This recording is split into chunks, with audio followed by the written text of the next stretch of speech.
তুমি কেউ দেখলে কি কইব? আমি জানি কেউ দেখলে সমস্যা হয়ে যাবে, কিন্তু অনেক জরুরি একটা কথা কইতে আইছি। ওই বাড়ি থেকে খবর পাঠাইছে টাকা দিলে এই মাসেই বিয়া। আপনারে অনেক বড় বিপদের মধ্যে ফালাই দিলাম না? তোমার সুখের জন্য আমি যে কোনো বিপদ মাথা পাইতে নিতে রাজি আছি। কেন? ওই দিন যে আমি তোমার চিঠি দিছিলাম না, ওইটা অন্য কেউ লিখছিল না, ওই চিঠিটা আমি লিখছিলাম। আমি তোমারে অনেক ভালোবাসি। তোমাকে বাড়ির সামনে দিয়া রোজ একবার না গেলে আমার ভালো লাগতো না। তোমার দেহার আশায় বিভিন্ন অজুহাতে তোমাকে বাড়ির ভিতর ঢুকছি। তোমার বাপ কোনোদিন আমার লগে তোমার বিয়া দিব না।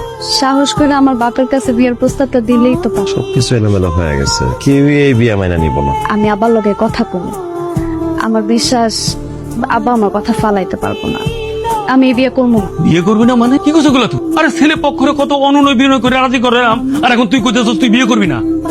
এই বিয়ে ভাঙে গেলে আর তোর বিয়ে হইব? এই ডাকপিয়ন মসজিদের জন্য যেহেতু এত সমস্যা, তাইলে আমার বিয়েটা ওর লগেই দিয়া দেন, এটাই উচিত বিচার দেব।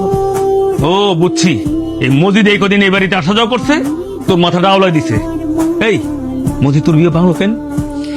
আবার মসজিদ তো পোলা হিসাবে খারাপ না। এই চুপ কর, আরেকটা কথা কবি না তুই।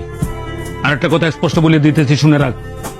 মসজিদ নিয়ে যদি তোর মনের মধ্যে উল্টা পাল্টা কিছু চলতে থাকে, ওইটা মুছা ফের। আপনি কি চান না আপনার মায়েরা সুখে থাকুক? তোর মা মরে যাওয়ার পরে আমি তোর কত কষ্ট করে কত আদর করে মানুষ করছি। এখন আজকে যদি তুই এই কথা কর, তোর বিয়ে নিয়ে উল্টা পাল্টা কিছু করস, তাইলে আমার মান সম্মান কিছুতে থাকবো না।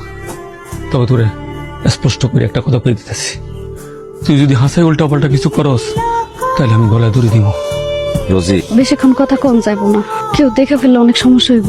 তোমার আব্বার সাথে কথা কইছিলা? আপনি আমার মাফ করে। উনি বিয়েতে রাজি হয়নি। আমিও জানতাম উনি রাজি হবে না। তুমি মাপ চাইতেছো কেন? যা হওয়ার তাই তো হইতাছে। আপনি কি টাকা পয়সা সব দিয়া দিচ্ছেন? সব গুছায় রাখছি, তোমার খবরের অপেক্ষায় ছিলাম। ভিটা মাটি বন্ধক রেখা লোন নিয়ে আর কোনদিন দেনা শোধ করতে পারবেন? না পারলে না পারো, ভিটামাটি ছেড়ে দিব। অন্যায় করছি, শাস্তি তো পাইতেই হবে। আপনি তো কোনো অন্যায় করেন নাই, আপনি তো ভালোবাসছেন। যা করছেন ভালোবাসা পাওয়ার জন্য করছেন।